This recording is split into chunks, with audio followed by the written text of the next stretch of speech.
Kwenye maisha kabisa kuna vitu fulani ambavyo uwaga kabisa vinakuzingua au vinakuzuia kabisa kwa kufanyikisha kitu fulani kwenye maisha. Na karibu sana kwenye hii channel yetu. Leo kwanza inabidi tuongelee kwanza aina ya vitu ambavyo uwaga vinafanya mtu anazalalika kimaisha. Yaani kwa sasa usiwe mtu wa kuzalalika tena kimaisha. Na tunaenda kwanza kuingia kwenye hatua ya kwanza ambayo uwaga inafanya wengi wanazalalika kimaisha. Ni hatua kwanza ya kuchagua marafiki fulani ambao wakuishi nao. Unaona kwamba watu wengi ambao waga wanakuaga na marafiki fulani ambao wanaongoza vibaya, tofauti sana na malengo yao, au tofauti sana na mafanikio yao ambao wanaohitaji, kwa sababu kila mtu yupo na mahitaji yake ambayo inabidi atimize kwa kupata malengo fulani au mafanikio fulani. Na inapofikia huo muda kabisa wewe unachagua marafiki wabaya, wanaenda kabisa kukuweka kwenye njia ambayo kabisa unaenda kuzalalika, kama vile uzoeane na marafiki fulani ambao waga wanatumia pombe. Unaona, hizo ni tabia fulani ambazo zinaweza kukuzalalisha kimaisha. Wanapotumia pombe hapo, wanafikia kiasi fulani kwamba wanalewa. Unaona, wanapolewa inafikia muda fulani mvinyo ambao waliutumia unawaletea shida sana. Unapowaletea shida kwenye mtaa, muda mwingine watadondoka kwenye mtaa, anguka chini. Hafu wewe unazoeanaga nao, unakuaga na tabia za kutembea nao. Unaona, hapo itakuwa kuletea shida sana kwenye mtaa, kwa sababu mtaa wote watafahamu kwamba wewe ni mtu ambaye kabisa ni mlevi. Japokuwa wewe hutumii pombe, wewe hutumii kitu chochote kile ambacho wao walikitumia kama vile mvinyo wa kufanya mwanadamu, akili ya mwanadamu isikae sawa.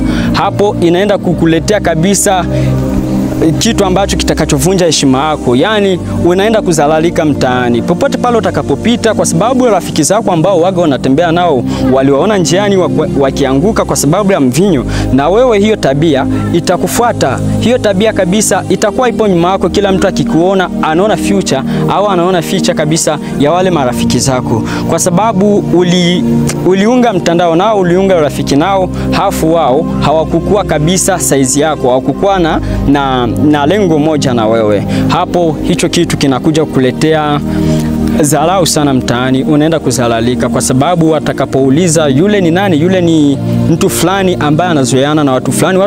Watu fulani wanafanya kitu gani? Wanatumia mvinyo, wanatumia kitu ambacho hakipo sahihi kabisa, kama vile madawa za kulevya. Zinaweza kukuletea kabisa shida kwenye maisha yako, kama kukuvunjia heshima mtaani. Hiyo ilikuwa kama vile hatua ya kwanza ambayo kabisa inaweza tuma kabisa unazalalika kimaisha. Na hatua ya pili ambayo inaweza tuma unazalalika kimaisha ni kwamba unapo kabisa tembea, hutazami kwanza mwenendo wako. Unaona, yani mwenendo wako hufanyizii kazi, mwenendo wako hufanyizie kitu chochote kile. Kiaje utafanyizia mwenendo wako kazi? Mwenendo wako utafanyizia kazi muda ambao kabisa unahitaji kabisa kwamba utafanya kitu fulani. Unaona, watu wengi ambao waga wanahitaji kabisa kufanya kitu fulani, na hiyo kuhitaji kufanya kitu fulani inaletea shida, kwa sababu walipoanza hicho kitu hawana hata future, hawana hata lengo la kumaliza hicho kitu. Yani unaanza kama vile mradi fulani au kama vile kitu fulani cha muhimu kwenye maisha yako, afu ukimalizishi. Unaona, kitu fulani ambacho ulichokianza bila kukimaliza, muda mwingine kingejenga heshima kwenye maisha yako, lakini kwa kuwa hukikimaliza ulipokianza, kinakuja kuleta kitu ambacho wanaita kama vile dharau kwenye maisha yako na zalalika kimaisha. Na hiyo inatuletea shida sana kimaisha, kwa kuwa inabidi mwanadamu awe na mafikra ambayo yapo correctly na mahitaji yake na malengo yake pia, kwa sababu kila mtu ana lengo lake na kila mtu ana future life, kwa sababu future life wage anatujenga sana na kutuonyesha njia gani ambayo tutakayotumia kwa kuharakisha malengo yetu fulani. Kwa hiyo unapokuwa upo kwenye hizo njia mbili, njia ambao kabisa wewe hujijui mwenyewe, hufahamu jinsi gani kabisa utakapotake step kwa ajili ya mafanikio yako fulani, na unapokuwa kabisa upo kwenye njia marafiki wabaya kabisa, achana na hizo njia, kwa sababu ni njia ambazo zitakufanya uzalalike mtaani. Na tunaenda kuingia kwenye hatua ya tatu.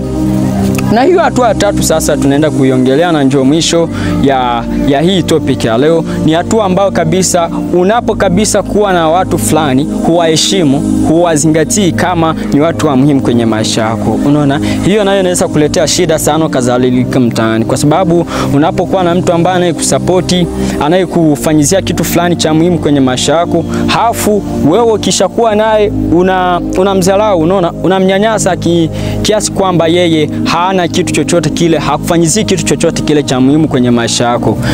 Hiyo inaweza kuletea kadhalika sana mtaani, kwa sababu kitu ambacho alikuwa akikufanyizia au kitu ambacho alikuwa akiandaa atakufanyizia kwenye future life umesha kiblock, kwa sababu muda mwingine wewe ni mtu mwenye dharau, muda mwingine wewe ni mtu ambaye hutaki kabisa kuona uso wake, kwenye mbele ya uso wako, tuseme tu. Hiyo inakuja kuletea shida sana na inatuma kabisa unaenda kuzalalika kimaisha, kwa sababu msaada fulani ambao alikuwa akiuandaa kwa ajili ya maisha yako au kwa ajili yako, huo msaada atausitisha na hutopata mwingine wa kukabidhiwa msaada, kwa sababu one chance one go.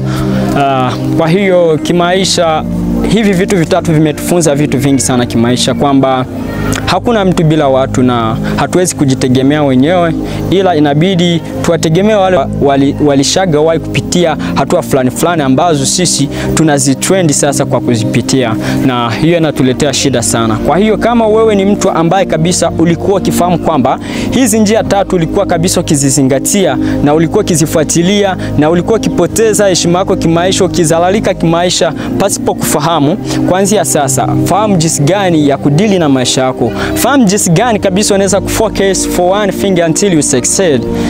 Kwa sababu unapofocus kwa kitu kimoja inabidi unasitishe kabisa vitu fulani ambavyo havina maana kwenye maisha yako. Hapo kabisa usijui kabisa kama upo na mimi. Niite Energizer Patrick.